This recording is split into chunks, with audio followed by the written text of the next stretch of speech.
So today we are going to talk about the events that led to the American Revolution. So our very first notes that we're going to do is we're going to make a kind of a graphic organizer, and we're going to start up here. We will probably get about halfway done with the events leading up to the revolution in this video. So the very first thing that we need to take note of is a guy named Nathaniel Bacon. Nathaniel Bacon was a guy who was living in the colonies, and let's see, where was he? He was in Jamestown, around Jamestown, Virginia, and the Native Americans were attacking his farm. Well, he ends up petitioning the King of England, Parliament, asking them for assistance, and they didn't do anything. Long story short, they didn't do anything. So he ends up leading a group of farmers against the government and running around, and he burned Jamestown. So the way that an easy way to remember this would be that Bacon burned Jamestown. And nothing was done about it. However, he definitely made a point that we are being neglected here. So here's an example of salutary neglect. The French and Indian War, one that we've talked about in an earlier video. This is when the Native Americans in France banded together in order to fight against the British for control of an area called the Northwest Territory. So it's important to note that we have the French and the Indians versus the British, and that includes the colonists because the colonists are still British. So if we look at this map right here, this purple part belonged to Great Britain, and this part over here, you start seeing you start seeing colonists starting to come out here. But you also have now lots of Native Americans are still out here, and French people who are coming from Canada are coming over here. So we're fighting over this territory right here. Well, the British end up winning the French and Indian War, leading us to this map. But the issue that they're going to end up having is it is very expensive to fight a war. After the war was over, the French and Indian War was over, the colonists said, "Yay, we won!" And so they started going west over this natural border. This border being called the Appalachian Mountains. And when they went west, they were being attacked by the Native Americans, and we'll come back to that in a second. So let's scooch back up here. Great Britain wins, but it is very, very expensive. So because it is expensive, Great Britain is going to have to figure out what they're going to do. So now what they had in place prior to. So if we look right here.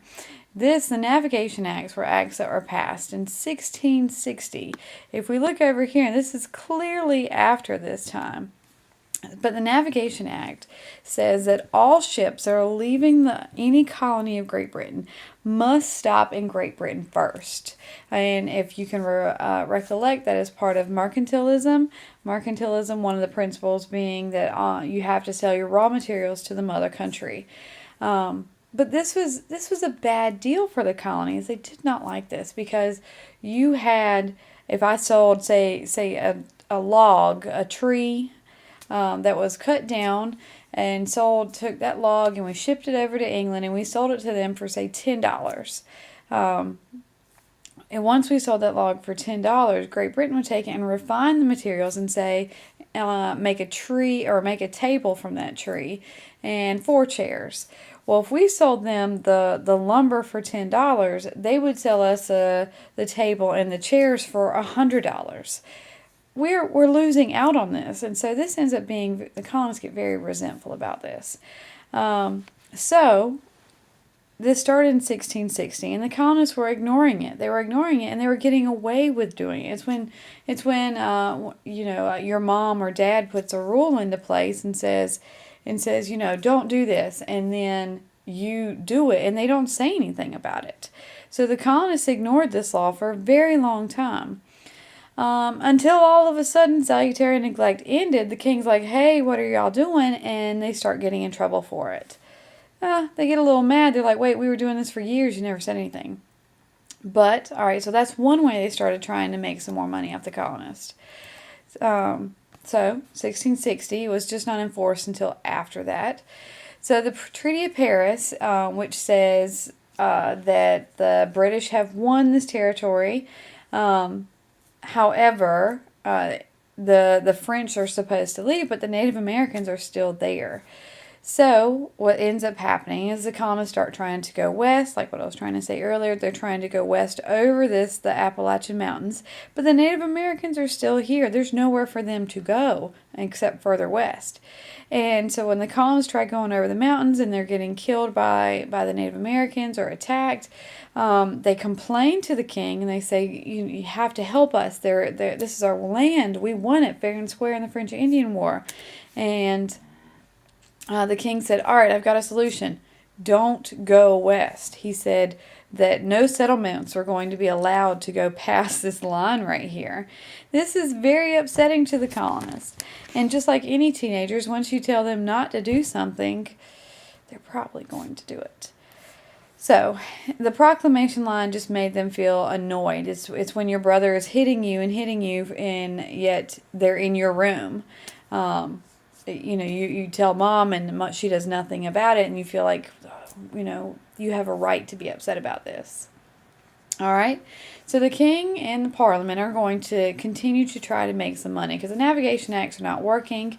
Then people start smuggling things in. So they institute something called the Sugar Act, and that is exactly as it sounds. They taxed sugars and some other things. We have their taxing clothes, wine, coffee, and indigo. Indigo being a blue dye. This ends up being our very first tax, and I try to remember this by saying, they try to sweeten them up and say, hey, taxes aren't so bad with the Sugar Act. It's the very first one. They didn't try to regulate the trade and say you can't have sugar. They just are going to tax it. Well, again, the colonists are like, wait a minute, we've been getting sugar, and a lot of the sugar was coming out of the colonies and out of the Caribbean for years, and now all of a sudden there's a tax on it. So people were smuggling it in. If you can picture your life without any sugar, that would be a very big deal. So they start smuggling it in, and a famous smuggler was this guy named John Hancock. And the king, they tried over and over and over again to try to catch John Hancock, and they were never able to catch him. The next act that they had, because the colonists were not listening to the Navigation Acts, they were not listening to the Sugar Act, is they instituted the Quartering Act. And the Quartering Act says that British soldiers have the right and the authority to live in your house. Now, if you think back then, a lot of these homes were one-bedroom homes, and you would have one bed for the mom and the dad, the husband and the wife, and then any children, and you had large families back then, but any children would be sleeping around on the floor until a soldier comes in, and a soldier would have the gun, and so he would have every right to say, I get the bed. And when you get kicked out of your bed, you get really, really upset. So the colonists, needless to say, did not want them there. The Stamp Act in 1765 is instituted because the king was still not making enough money to pay back all the costs from the French and Indian War. So they institute the Stamp Act, and they said you have to have a stamp on every single sheet of paper, every document, every birth certificate, every newspaper, any sheet of paper. And this is a direct tax. So that means the colonists are having to not only buy the sheet of paper, but they're also having to buy or pay an extra tax. So say the sheet of paper costs $1, they would have to pay 25 cents for the tax, so it'd be like $1.25. An indirect tax is when it's going to be included in it. And you don't know, like gas tax in the state of North Carolina, you don't know how much it is. Most people don't know how much it is because it's included in the price of gas. The colonists get very, very upset about this. And when you think about this, who is going to be using paper back then? Is it going to be your poor illiterate people, or is it going to be your rich lawyers and politicians, your newspaper editors?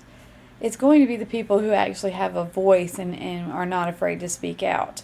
So when the colonists boycott, and a boycott means a refusal to buy something, this is a big deal because they have got more louder. They've got louder people who have the ability to say something.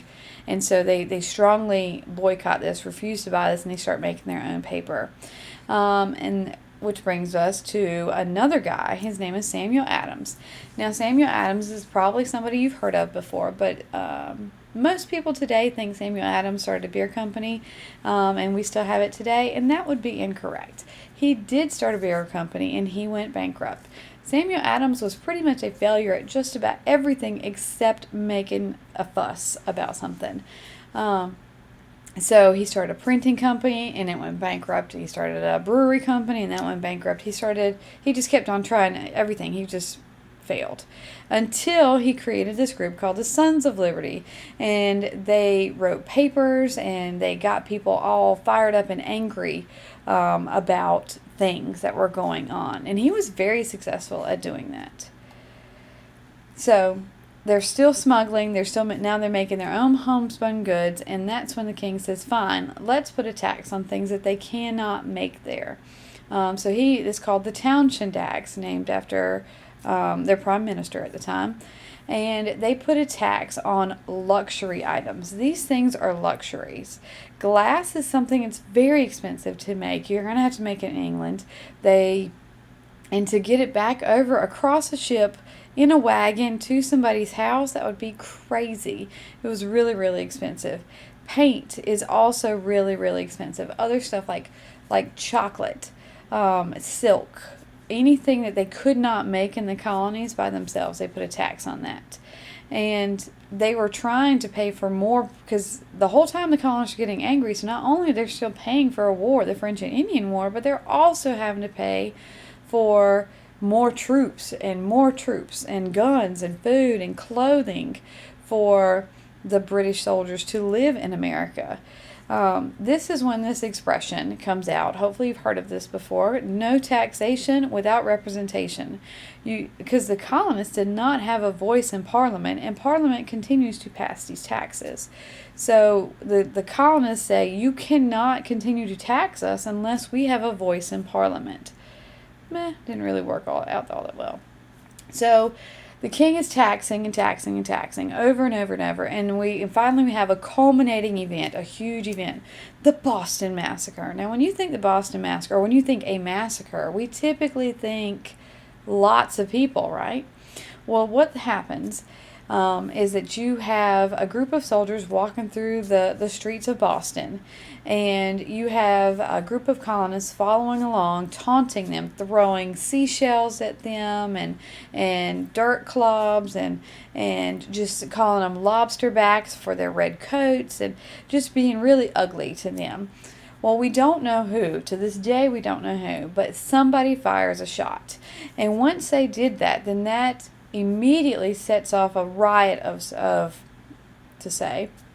and it kills 5, including a man named Crispus Attucks, who would be considered the first person killed for the American Revolution.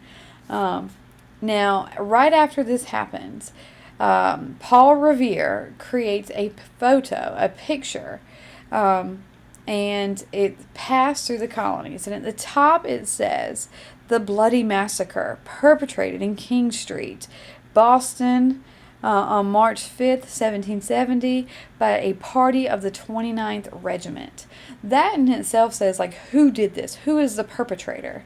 So when that's on the top and that's being passed around, and this is what this picture looks like.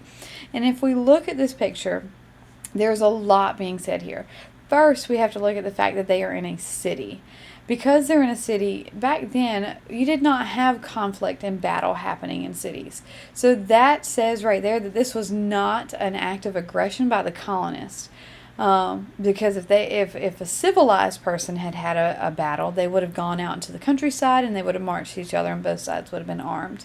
If we look at this, we have a man standing back here at attention, and he's got his sword up, and he's clearly saying shoot to these men who are lined up in a row, and that takes a minute to get lined up in a row.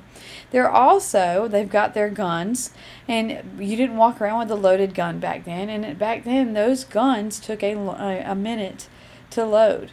And if you notice on the ends, let's see if we can zoom in right here. On the ends, we have these things called bayonets. Bayonets are things that you would put on your guns only if you're going into battle. So after you would load your gun, the whole point of a bayonet. Hold on, let me explain it. The point of a bayonet, you would load your gun, you would fire at the enemy, and then because it took so long to reload your gun, and guns frequently misfired back then, you would not have time to reload it. So if you had your bayonet on there, you could then stab your enemy as it was coming towards you. But you wouldn't walk around with a miniature sword attached to your gun. That was only if you're going into battle. Now, if we look over here at the colonist, we have a man. He's saying, no, stop, don't shoot. He's clearly not armed, and he's not protesting. He is protesting, but he's not rioting in the streets. We have a woman over here. Women were not included in battle, and that in itself, she's not attacking, she's not being aggressive, and she's holding her hand saying, like she's praying almost. And then we have other innocent men, it looks like, with blood pouring out of them, and they're laying in the middle of the street. You have somebody else trying to help, his fellow brethren, and you have people running away. Nobody is attacking, nobody's shooting, and we clearly see the lobster backs being aggressive here. But we do have to take note right here of a dog. Now in this picture, the dog right here is, anytime a dog is going to be in a drawing like this, dogs represent loyalty. And the dog is passively sitting here, which is very unique because dogs are not going to sit in the middle of a firing squad going on, but the dog is kind of to the left, kind of on the colonist side, and he's facing the British. And what this photo is trying to say, that is being passed around all of the 13 colonies, is that the colonists are going to have to choose a side.